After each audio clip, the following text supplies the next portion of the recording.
Night in Booger's basement. We're going to be unboxing the Vetroo low profile RGB addressable CPU cooler. It'll be my next one to test. And compare it to the stock Intel and the extruded aluminum piece of crap that I bought. See what we got here in the box.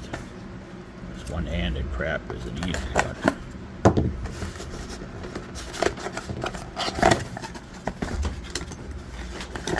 nicely packaged. Got some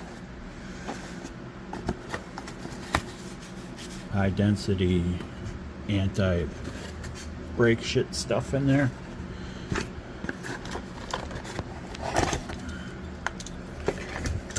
RGB cooler itself. This is what I wanted to see. Nope, it's not. Well, we'll see what happens, but it's not a copper core, it looks like.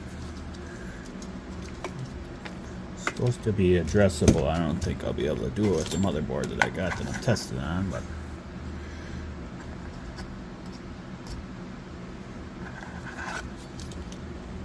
nice thick, nice wide aluminum cooler. It's got definitely some more beef to it than the stock Intel one.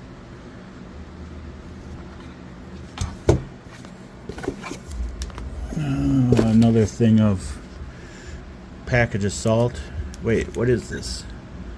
Ooh, thermal grease. They actually give you thermal grease. Did the other one, was that other packet thermal grease, or was that fucking, I thought it was one of them packets, moisture packets. They actually give you some thermal grease. Huh. Sweet. For $9.99. This was all $9.99 delivered. That's all that's in the box. And you actually get directions.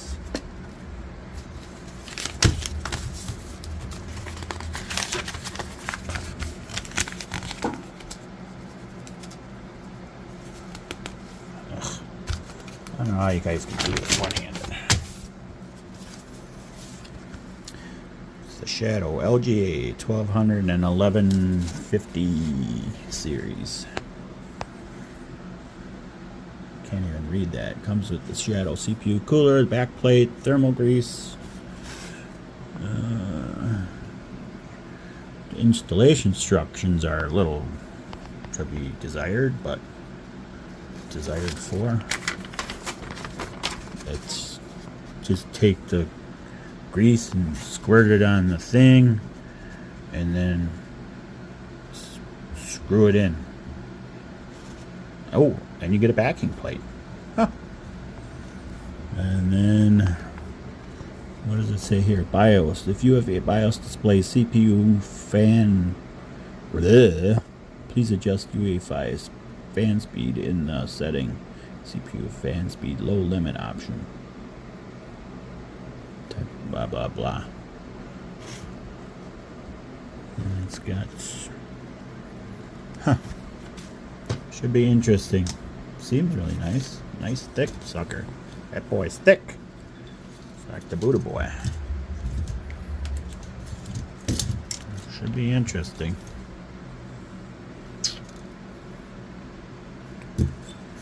Stay tuned.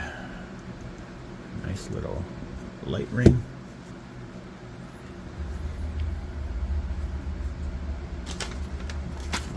Should be interesting. See if it. I know it'll be cooling better than that extruded piece of crap.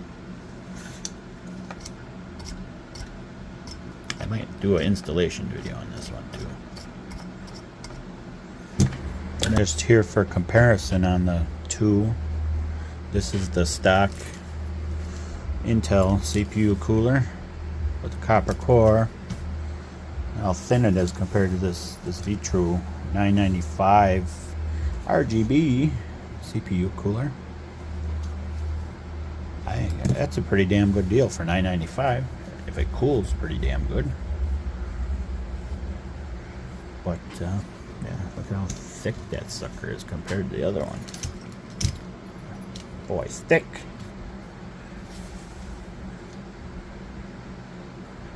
Doesn't have a copper core, but it's got more mass to it. Or more surface area, sorry. Not really mass, but surface area. It'll be interesting to see what happens. Let's go off to Putter Interland. Alright.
This is what the Shadow CPU cooler looks like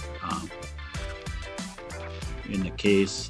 I don't have the addressable or the RGB hooked up. I don't have anything to plug it into, but if you just put it in, it'll do this rainbow effect or whatever you call it.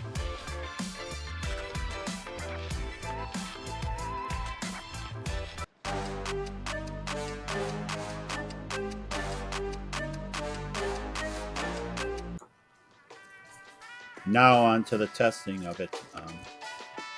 All the videos here, the Shadow Vetroo will be on the left. The stock Intel CPU cooler with the copper core will be on the right. All the BIOS settings for the cooling was the same. Used the same thermal paste on each of them. I used the Corsair TM30. Just what I was out of my other thermal paste, and I had to run to Walmart and get it, so that's what I ran for all the testing. The Shadow RGB low profile cooler seems to outperform the Intel stock cooler by about 6 to 8 degrees in all the tests that I put it through that really stressed the CPU. For $9.99, if you want lights and want to ditch your stock cooler, I would say it's a pretty good deal. The only downfall is it's for LGA 1200 and 1150 series sockets, which I guess if you got an LGA 1200 and 1150 series socket, but you got it's an option.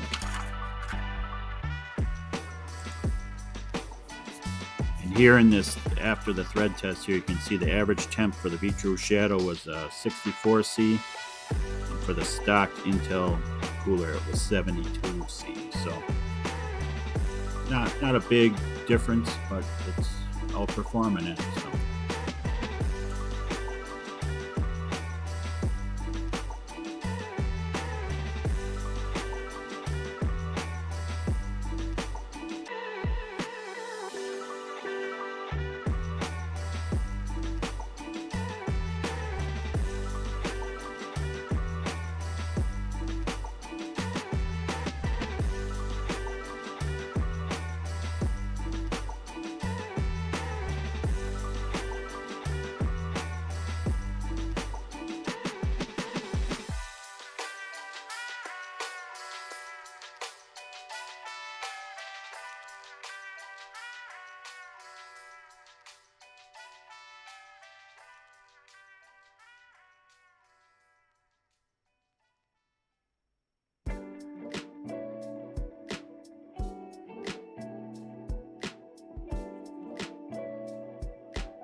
And here in this, after the thread test here, you can see the average temp for the Vetroo Shadow was 64C, and for the stock Intel cooler it was 72C. So not a big difference, but it's outperforming it. So.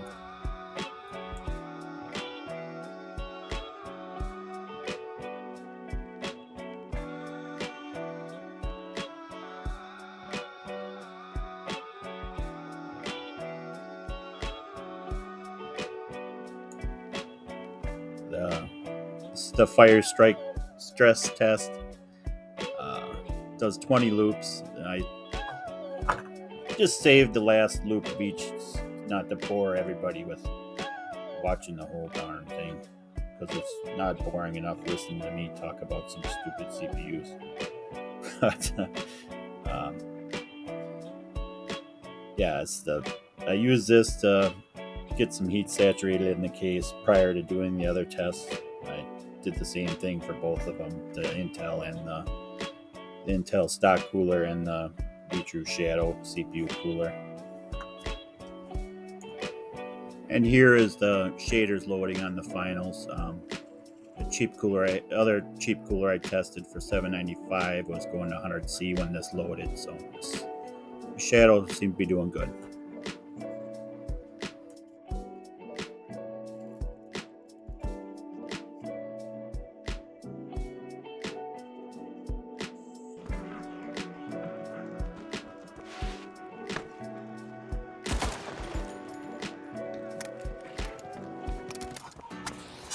And then here's just some gameplay. The other cooler I tested, the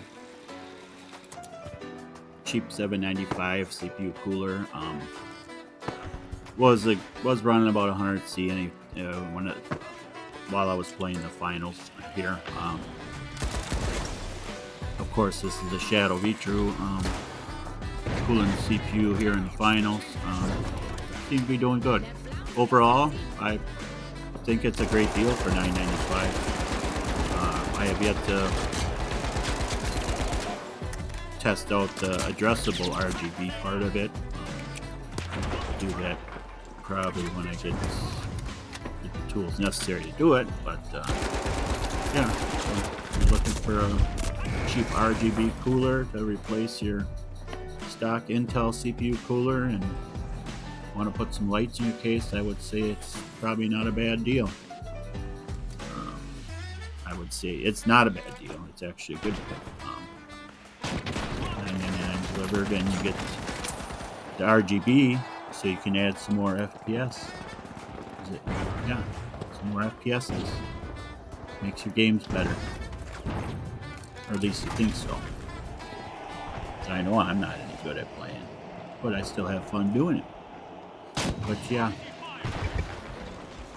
that's about all I got for it. Wish I had more, but I don't. A little cooler for $9.99, way better than that $7.53 piece of junk.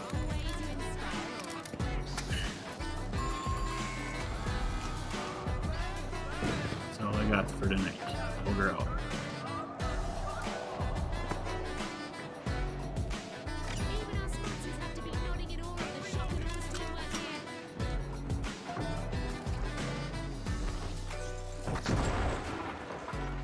The Kingfisher back. The steamrollers roll on and they're